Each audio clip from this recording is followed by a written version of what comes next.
Who taught the sun where to stand in the morning?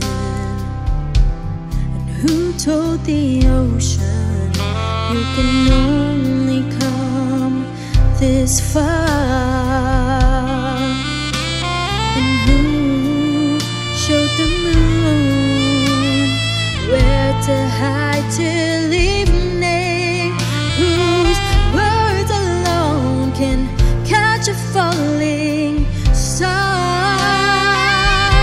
Well, I know my Redeemer lives.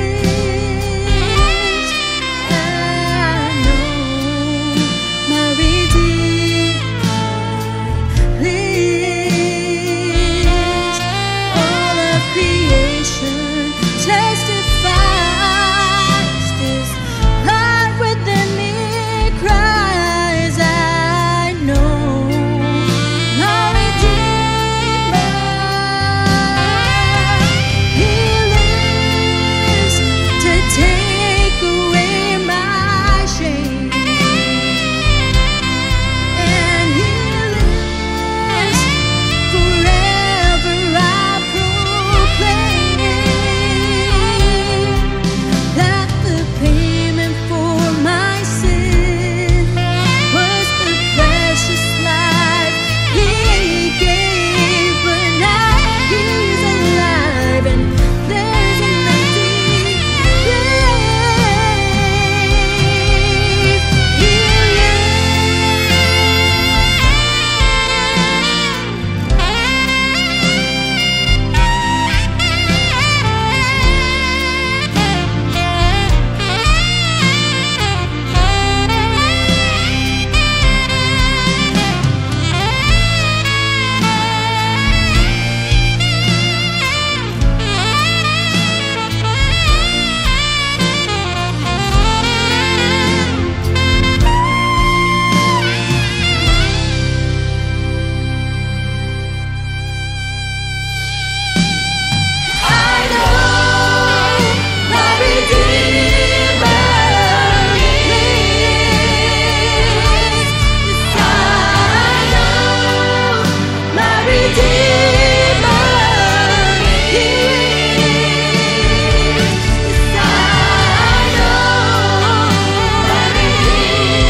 Salam Bapak Ibu semua, kita sampai kepada minggu ketiga bulan Oktober, tanggal 15 Oktober 2023. Dan masih dalam seri Kitab Amsal, hari ini saya akan membawakan Amsal pasal 8 ayat 13. Di bawah tema, kuasa kesombongan. Mari kita berdoa. Bapa dalam surga, kami mengucap syukur karena Engkau memberikan inspirasi, hikmat yang luar biasa kepada Salomo untuk mengajarkan kami hikmat tentang kehidupan. Hamba berdoa supaya hari ini seri tentang kuasa kesombongan memberkati kami, menolong kami untuk keluar dari jerat iblis, menolong kami untuk lepas dari ikatan kuasa kegelapan secara khusus dalam hal kesombongan. Berkatilah firman Tuhan hari ini yang sudah memberkati hidup hamba lebih dahulu.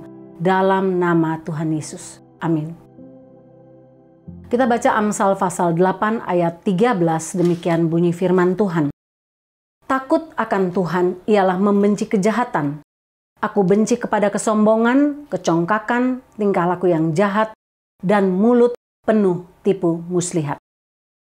Bapak Ibu, saya membaca satu transkrip yang berisi percakapan radio antara kapal angkatan Amerika Serikat dengan pihak yang berwenang di Kanada di lepas pantai Newfoundland di Kanada pada bulan Oktober tahun 1995.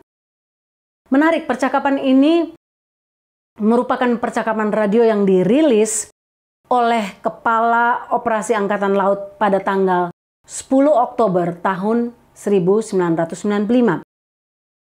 Coba kita dengarkan bagian ini. Yang pertama, dari kapal Amerika katakan begini. Mohon alihkan jalur Anda 15 derajat ke utara untuk menghindari tabrakan. Dari pihak pelabuhan lepas pantai di Kanada katakan, saya menyarankan Anda mengalihkan jalur Anda 15 derajat ke selatan untuk menghindari tabrakan. Pesan dari Amerika, ini adalah Kapten Angkatan Laut Amerika Serikat. Saya katakan sekali lagi, alihkan arah Anda. Dari pihak Kanada katakan, tidak. Sekali lagi saya katakan, Anda harus mengalihkan arah Anda. Dari Amerika katakan, ini adalah pesawat USS Lincoln, kapal terbesar kedua dalam armada Atlantik Amerika Serikat. Kami dilengkapi dengan 3 pesawat penghancur, 3 kapal penjelajah, dan banyak kapal pendukung. Saya minta Anda mengubah tujuan Anda 15 derajat utara. Itu adalah 5 derajat utara. Demi menjamin keselamatan kapal ini. Kanada menjawab dengan singkat. Anda sedang berhadapan dengan mercusuar. Bapak Ibu, bicara soal kesombongan, kira-kira seperti itulah gambaran kesombongan. Kadang-kadang kita tidak tahu apa yang menyebabkan kita menjadi sombong. Kadang-kadang kita tidak tahu dari mana kesombongan itu datang.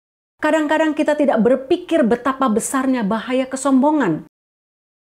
Sehingga kalau kita lihat sejarah hidup manusia, sejarah dunia ini, asal-usul kesombongan, Salomo sedang berbicara salah satu dosa tertua di dunia, bahkan dosa yang membawa manusia masuk ke dalam kegelapan kekal. Kejatuhan pertama manusia di Taman Eden dimulai dengan dosa kesombongan. Mari kita lihat skenario di mana kesombongan itu dimulai dalam Yehezkiel 28 ayat 1-19, di mana Raja Tirus melambangkan kejatuhan Lucifer dari surga yang menyebabkan dia diusir dari surga. Dia telah menjadi model kesempurnaan. Bayangkan, dia memiliki semua hal yang terbaik, sempurna. Dia menjadi lambang kecantikan, memiliki kecantikan yang luar biasa. Dia memiliki kebijaksanaan yang penuh di dalam Tuhan. Dia diurapi, dia ditabiskan oleh Tuhan. Dia tidak bersalah sampai kejahatan yang terjadi ketika dia jatuh dalam kesombongan. Lihat apa yang ditulis oleh Yesaya yang mendeskripsikan kejahatan Lucifer. Yesaya 14 ayat 12-15 katakan, "Wah, engkau sudah jatuh dari langit, hai bintang timur, putra fajar. Engkau sudah dipecahkan dan jatuh ke bumi, hai yang mengalahkan bangsa-bangsa. Engkau yang tadinya berkata dalam hatimu, aku hendak naik ke langit, aku hendak mendirikan tahtaku mengatasi bintang-bintang Allah, dan aku hendak duduk di atas bukit pertemuan jauh di sebelah utara. Aku hendak naik mengatasi ketinggian awan-awan, hendak menyamai yang maha tinggi. Sebaliknya, ke dalam dunia orang mati engkau diturunkan ke tempat yang paling dalam di liang kubur." Bapak Ibu, akibat kesombongan setan diusir dari surga. Dengan menelusuri asal muasal ini kita tidak heran mengatakan bahwa dosa ini adalah akar dari dosa-dosa lain. Dan kesombongan ini mendorong kita untuk melakukan lebih banyak kejahatan dan lebih banyak kejahatan lagi. Ada banyak hal belajar tentang kesombongan, tapi hari ini saya akan mengangkat hanya 4 hal untuk kita renungkan bersama-sama. Yang pertama, mari kita lihat hal yang paling penting tentang dosa kesombongan ini. Yaitu apa? Tuhan sangat membenci dosa kesombongan. Amsal 8 ayat 13 kita baca tadi. Takut akan Tuhan ialah membenci kejahatan. Aku benci kepada kesombongan, kecongkakan, tingkah laku yang jahat, dan mulut penuh tipu muslihat. Bapak Ibu kalau mau tanya jujur, ada nggak orang yang senang dengan orang yang sombong? Saya yakin tidak ada seorang pun senang bergaul dengan orang sombong. Bahkan senang disebut sebagai orang sombong. Tidak ada yang bahkan menganggap dirinya sombong. Karena orang sombong ini kadang-kadang mungkin ditolerir oleh masyarakat. Orang katakan, oh yalah dia sombong soalnya kan dia pinter. Oh dia sombong soalnya kan dia cantik. Oh dia sombong karena dia kaya. Oh dia sombong karena dia terkenal, dan seterusnya dan seterusnya. Bapak Ibu, orang banyak mungkin bisa mentolerir kesombongan. Tapi Tuhan tidak. Tuhan sangat membenci dosa kesombongan. Kesombongan ini adalah hal yang tidak saja tidak disukai oleh Tuhan, tapi dibenci oleh Tuhan. Jika manusia mungkin menganggap kesombongan adalah hal biasa, tapi Tuhan sungguh-sungguh tidak menyukai dosa ini.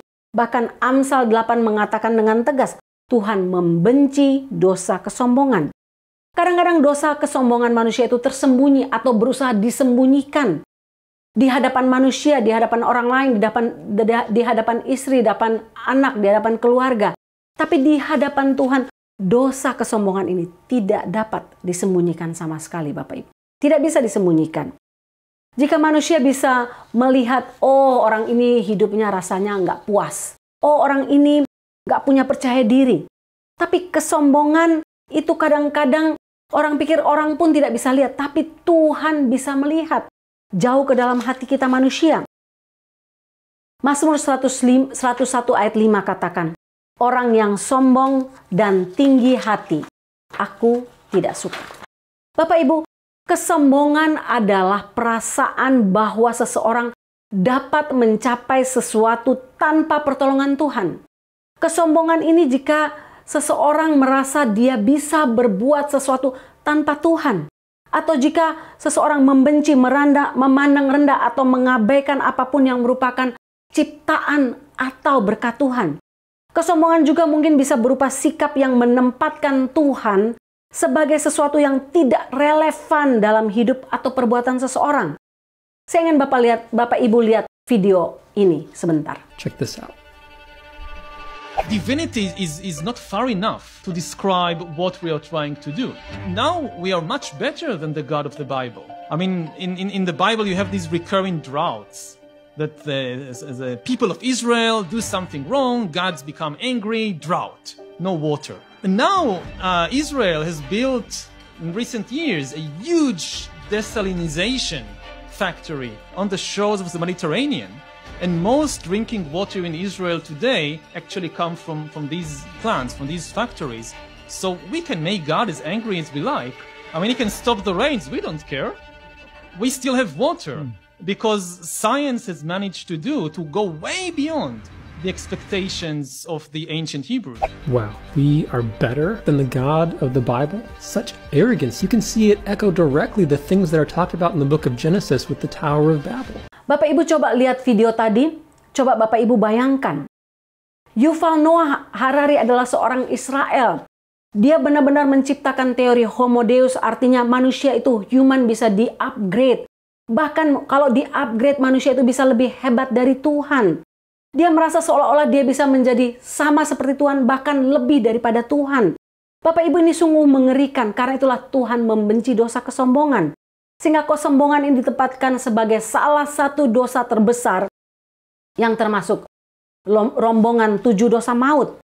Dosa yang paling mudah dilakukan sengaja atau tidak sengaja. Dosa ini membawa kejatuhan iblis yang membuat dia juga menggoda manusia untuk jatuh dalam dosa di Taman Eden. Adam dan Hawa jatuh oleh karena dosa ini. Walaupun demikian, umumnya kesombongan dalam hidup, kesadaran akan kesombongan ini tidak dirasakan oleh manusia. Bapak Ibu, dalam perumpamaan Tuhan Yesus tentang orang Farisi dan pemungut cukai ketika mereka berdoa, dalam Lukas pasal 18 ayat 9-14, jelas-jelas Tuhan memberikan gambaran bagaimana orang sombong itu. Ketika orang Farisi berdiri di tengah jalan di hadapan orang banyak, tempat orang lalu lalang dan berdoa dengan menengadahkan mukanya ke langit dan mengatakan, oh aku tidak seperti ini, aku memberikan persepuluhan, aku datang ke sini, aku beribadah, aku buat ini, aku buat itu. Dengan kesombongan. Dan kemudian berdiri di sebelahnya seorang pemungut cukai yang menundukkan kepalanya dan mengatakan, aku orang berdosa. Bapak Ibu, apa yang Tuhan Yesus katakan? Tuhan Yesus berkata, aku berkata kepadamu, orang ini pulang ke rumahnya sebagai orang yang dibenarkan Allah, dan orang lain itu tidak. Sebab barang siapa meninggikan diri, ia akan direndahkan. Dan barang siapa merendahkan diri, ia akan ditinggikan. Lukas 18 ayat 14. Sehingga ingat, ketika kita mulai merasa bahwa kita lebih cerdas orang lain, kita lebih cerdas dari Tuhan, kita lebih mampu dari Tuhan, kita kaya karena kemampuan kita, kita buat baik karena kemampuan kita, maka kita sedang jatuh dalam dosa kesombongan tanpa sadar. Dan Tuhan ingat, Tuhan sangat membenci dosa kesombongan. Yang kedua, kesombongan tidak saja dibenci Tuhan, tapi kesombongan itu menghancurkan baik orang yang melakukannya maupun orang lain di sekitarnya. Kesombongan menghancurkan keluarga, Bapak Ibu. Kesombongan menghancurkan relasi satu dengan yang lain. Kesombongan menghancurkan gereja, menghancurkan persekutuan, menghancurkan tempat kerja kita, menghancurkan teman-teman sekolah, menghancurkan banyak hal yang baik. Bahkan bisa menghancurkan karir kita. Apa saja? Kesombongan membuat seseorang menjadi keras kepala, Bapak Ibu. Kesombongan tidak membuat kita tidak mau mendengar nasihat orang lain. Kita tidak mau meminta maaf. Kita tidak mau memaafkan kesalahan orang lain. Kesombongan menghalangi kita untuk meminta maaf kepada orang lain dengan alasan, oh aku benar. Dia yang harus minta maaf, dia yang salah. Kesombongan membuat kita merasa, aku sempurna, aku tidak pernah salah, aku tidak buat kesalahan yang telah dilakukannya. Aku lebih tua, dia yang harus minta maaf kepada aku. Aku lebih terhormat, aku lebih kaya, aku lebih terpandang. Dialah yang harus minta maaf kepada aku. Bapak Ibu, kesombongan membuat kita tidak mampu untuk melihat kesalahan diri kita sendiri. Bahkan menghancurkan hidup kita sendiri. Kita merasa kita lebih baik dari orang lain, lebih suci dari orang lain, lebih tahu dari orang lain, lebih hebat dari orang lain. Sehingga kita merasa semua hal yang kita capai adalah hasil usaha dan kerja keras kita. Bapak Ibu, kisah yang paling ironis yang pernah terjadi dalam sejarah dunia adalah kisah kapal Titanic. Bapak Ibu mungkin sudah sering mendengar kisah ini. Tapi Titanic ini adalah kapal uap penumpang terbesar di dunia yang memulai pelayaran perdananya dari Southampton dari Inggris ke New York City pada tanggal 10 April tahun 1912. 4 hari setelah berlayar, ia menabrak gunung es dan tenggelam keesokan paginya, mengakibatkan kematian 1.517 orang. Dan itu merupakan bencana maritim paling besar dalam sejarah dunia.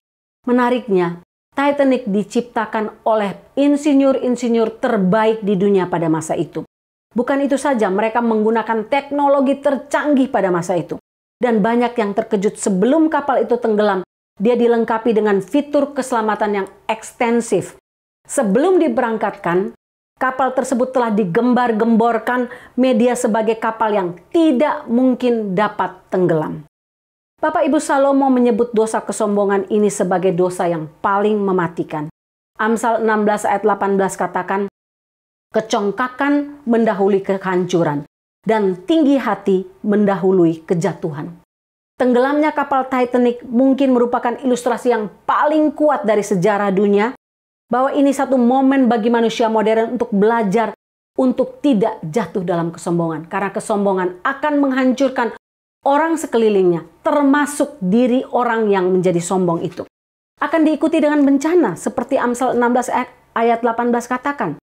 Kecongkakan mendahului kehancuran, tinggi hati mendahului kejatuhan. Banyak orang yang tidak berpikir dia sedang naik tinggi, tiba-tiba dia jatuh tiba-tiba hanya karena dosa kesombongan. Meskipun tragedi ini sangat merugikan, namun ini menjadi pelajaran yang berharga sepanjang sejarah manusia.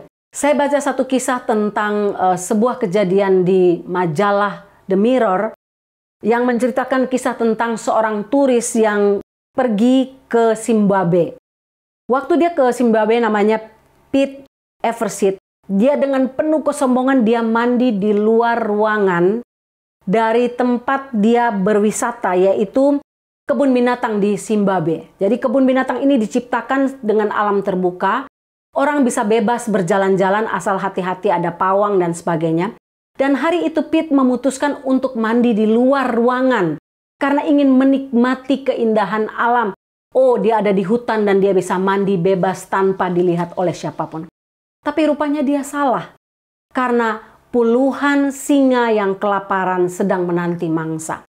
Begitu dia mandi di luar, puluhan singa ini segera menerkam dia, memangsa dia, dan memakan tubuhnya habis. Bapak Ibu, kesombongan menghancurkan hidup manusia. Kita berpikir bahwa kita sombong itu hanya untuk diri kita sendiri. Tidak, Bapak Ibu. Menghancurkan orang lain, menghancurkan diri kita juga. Dan ini sangat menyedihkan, Bapak Ibu. Menghancurkan hidup kita, bahkan mungkin berakhir maut seperti kejadian Pete. Kesombongan tidak saja menghancurkan, tapi kesombongan adalah akar dari banyak dosa lain. Jika kita semua mencoba untuk menelusuri sejarah, kita akan menemukan bahwa kesombongan benar-benar adalah ibu dari dosa-dosa yang lain. Coba Bapak Ibu sebut salah satu dosa, dan coba Bapak Ibu telusuri dari mana akarnya. Kebanyakan dosa-dosa itu datang atau berakar dari kesombongan manusia. Salah satu contoh, perfeksionisme. Orang pikir, perfeksionisme itu sesuatu yang baik. Tidak, Bapak Ibu. Itu dosa yang berakar dari kesombongan. Karena orang yang perfeksionisme berusaha untuk memaku pandangannya kepada dirinya sendiri. Membuktikan dirinya sendiri di hadapan umum. Dia bekerja keras demi kemuliaan dirinya sendiri, bukan demi kemuliaan Allah. Orang perfeksionis tidak mau kalau hasil karyanya rusak. Demi gengsinya, demi dilihat orang lain, demi makan puji dan sebagainya. Sehingga perfeksionis sebenarnya berasal dari kesombongan yang tersembunyi. Dosa apa lagi? Kesombongan dapat juga menyatakan dirinya dalam satu hasrat kuat untuk mengendalikan. Sikap untuk mengontrol, controlling. Mengontrol segala sesuatu, mengontrol manusia, mengontrol keadaan, bila perlu mengontrol cuaca. Mengendalikan semua hal di aspek hidup dia, sehingga termasuk mungkin orang tua yang punya anak-anak sudah dewasa, bagaimana dia bisa mengontrol terus anak-anaknya. Bahkan ketika mereka sudah dewasa, sudah menikah, sudah keluar dari rumah. Seorang yang sombong suka menjadi yang pertama dan terakhir, yang mengontrol seluruh jalan rapat, jalan pembicaraan, menjadi one man show, Bapak Ibu. Kesombongan juga menghasilkan kemandirian yang berlebihan, Bapak Ibu. Tidak mau mengandalkan Tuhan. Egoisme, individualistis. Hal ini umum dalam budaya yang menyanjung kemandirian. Amerika salah satu contohnya. Dari kecil anak-anak diajar benar-benar untuk mandiri. Tapi kecenderungan adalah akhirnya mengandalkan diri sendiri dan tidak mau mengandalkan Tuhan sama sekali. Sulit untuk mengandalkan Tuhan karena kemandirian ini kadang-kadang sudah menjadi over, sudah menjadi berlebihan. Bapak Ibu, kesombongan membuat seseorang juga menjadi buta secara rohani. Tidak bisa melihat kelemahan diri sendiri. Tidak bisa melihat kekurangan diri sendiri. Merasa saya lebih hebat dari orang lain. Saya lebih suci dari orang lain. Saya lebih berkuasa dari orang lain. Tidak pernah melihat balok di matanya sendiri. Mampu untuk melihat selumbar di mata orang lain. Saya membaca satu kisah tentang seorang pengkhotbah yang dia satu waktu menemukan 2 kotak di dekat lemari pakaian dia. Waktu dia menemukan kotak itu, dia curious dan dia coba melihat isi kotaknya. Satu kotak isinya ada 5 butir telur. Dan satu kotak lagi berisi cash lebih dari 10.000 US dollar. Lalu waktu istrinya masuk, dia tanya, "Hani, kamu tahu apa ini 2 kotak ini?" "Oh, kotak itu adalah kotak yang saya buat secara spesial sejak kita menikah. Tiap kali kamu khotbah, kalau khotbahmu itu jelek, saya taruh 1 butir telur." Oh, laki-laki itu pikir, sang pengkhotbah itu pikir, wow, sekian puluhan tahun kita menikah hanya ada 5 telur, berarti cuma 5 kali khotbah saya itu jelek. Oh, aku mengerti maksud kamu, tapi bagaimana dengan 10.000 uang cash yang ada? Oh, tiap kali 1 kotak itu sudah mencapai 12 biji atau 1 lusin, saya akan menjualnya. Bapak Ibu tahu apa yang dimaksud dengan kisah ini? Artinya pengkhotbah yang sombong ini baru sadar bahwa begitu banyak khotbah buruk yang telah dilahirkan selama masa pernikahan mereka dengan istrinya. Bapak Ibu, kesombongan memanifestasikan diri dalam amarah dan kritik. Seseorang yang sombong dapat menghakimi orang lain sebagai orang bodoh, orang yang kurang wise, orang yang kurang cerdas, orang yang berbagai hal lah yang dianggap rendah. Oh, dia bisa mengkritik hasil karya orang lain. Tiap hasil karya orang lain tidak ada yang bagus di mata dia. Oh, jelek lah, oh kurang inilah, kurang itulah. Sehingga dia selalu mengkritik, bahkan mencari-cari hal-hal kecil untuk dikritik dari hasil karya orang lain. Tidak pernah mau memuji, Bapak Ibu. Orang yang sombong ini tidak saja kritik, dia gampang menjadi marah. Bahkan ketika dia marah, dia ditegur, dia tidak mau menerima teguran. Orang yang sombong cenderung untuk mengkritik sampai kepada hal, kepada khotbah, kepada persembahan, kepada baju orang, kepada sikap orang dan sebagainya. Semua orang salah. Dia mudah jengkel apabila dia ditentang oleh orang lain. Dia tidak boleh ditentang. Harus dia yang paling menang. Sehingga dia dapat berubah menjadi orang yang tidak jujur, Bapak Ibu. Menjadi orang yang berdusta demi menutupi kesalahannya. Karena dia harus menganggap dirinya sempurna. Ia dapat memiliki kemampuan untuk tidak mau mengampuni kesalahan orang lain. Bapak Ibu, saya baca sebuah kisah lagi yang sangat menarik. Dalam hidup suami istri ini, tugas istrinya adalah menyediakan semua hal, kerapihan rumah, menyediakan handuk baru, menyediakan toilet paper, menyediakan sabun mandi dan sebagainya. Satu kali istrinya lupa menyediakan sabun mandi di kamar mandi menggantikan sabun baru. Sang suami ini marah, tapi marahnya itu secara berlebihan. Dia bilang, saya ini sudah mandi selama 1 minggu tanpa sabun. Padahal istrinya baru lupa menaruh sabun mandi yang baru 1 hari. Saya sudah mandi selama 1 minggu tanpa sabun. Dia marah sekali. Nah, istrinya tidak mau mengakui salahnya. Malah akhirnya mempertaruhkan harga dirinya demi kesalahan yang sudah dibuatnya. Istrinya nggak minta maaf. Sehingga selama 7 bulan berikutnya apa yang terjadi terhadap pasangan suami istri ini? Mereka tidur secara terpisah, di tempat tidur terpisah, di kamar terpisah. Bukan itu saja Bapak Ibu. Mereka duduk makan bersama, tapi mereka diam-diaman selama 7 bulan. Bagaimana mungkin sebatang sabun mandi bisa merusak pernikahan Bapak Ibu? Karena pasangan ini tidak seorang pun dari antara mereka yang mau berkata kepada pasangannya, maafkan saya. Hari ini, hal ini harus berakhir. Kita harus stop, kita harus saling mengampuni, saling memaafkan. Tidak ada yang mau mengaku kesalahannya lebih dahulu. Sehingga keadaan ini berlanjut terus-menerus. Bapak Ibu lihat, kesombongan membuat seseorang tidak mau melayani orang lain. Tidak sabar, menjadi kasar. Sombong, suka menggerutu, memberontak, melawan otoritas yang sah. Memperlihatkan kekakuan, tidak mau mengalah. Acuh tak acuh terhadap kebutuhan bahkan perasaan orang lain. Seorang yang sombong dapat menjadi manipulator ulung, mengendalikan pembicaraan demi kepentingannya. Sehingga Bapak Ibu lihat, dosa kesombongan menjadi ibu atau akar dari dosa-dosa lain. Kalau begitu yang keempat, bagaimana caranya kita mengatasi dosa kesombongan? Apa yang Salomo katakan? Apa yang Alkitab katakan? Apakah obat penawar bagi kesombongan Bapak Ibu? Jika kita menyadari kita hidup dari masih dalam dosa kesombongan seperti yang saya sudah jelaskan tadi, maka tidak ada jalan lain, kita harus segera bertobat Bapak Ibu. Mengapa? Karena kesombongan tidak mendapat bagian dalam kerajaan Allah. Saya percaya sekali lagi bahwa dunia ini tidak akan lama lagi. Saya nggak tahu berapa lama, 1 tahun, 2 tahun, 10 tahun. Tapi waktu kita dalam dunia ini tidak akan lama lagi. Karena itu kalau kita mendapati diri kita hidup dalam dosa kesombongan, bertobatlah segera.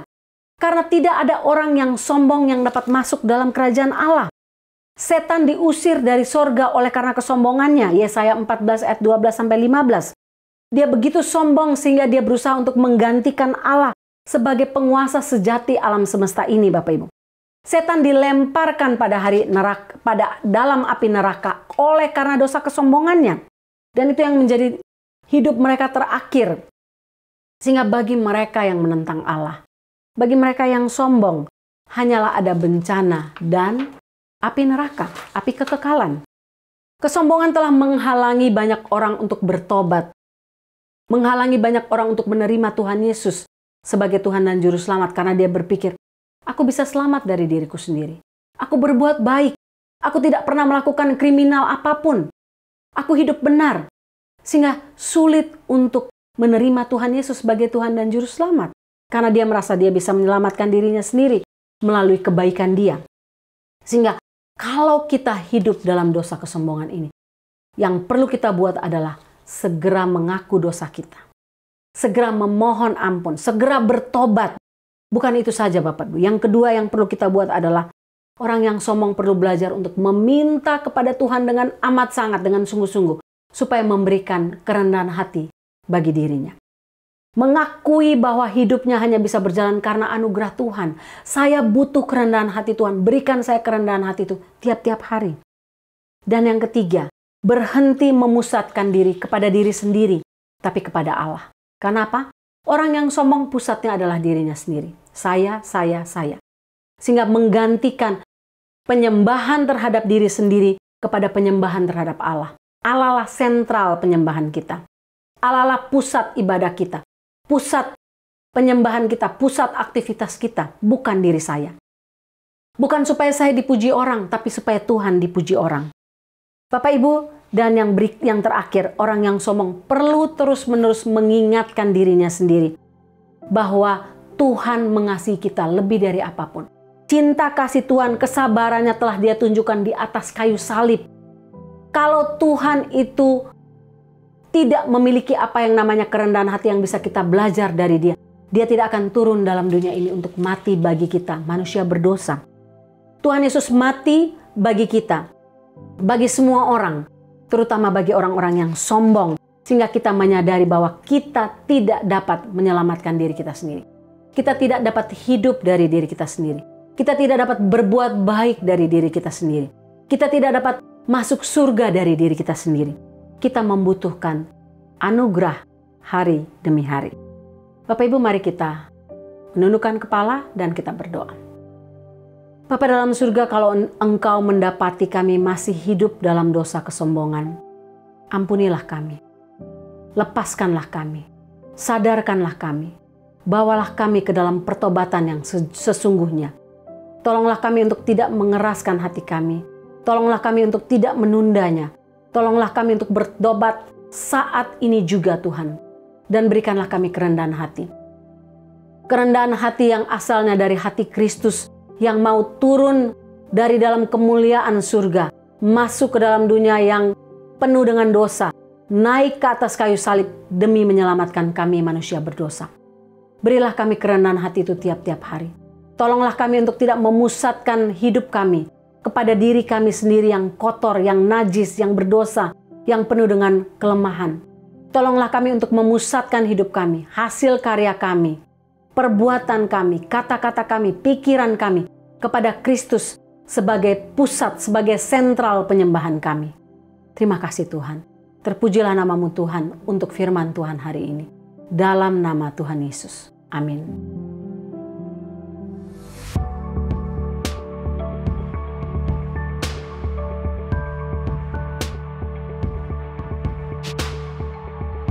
Ya Bapak Ibu, saya berdoa supaya kita semua diberkati oleh kebenaran firman Tuhan hari ini dari seri Kitab Amsal.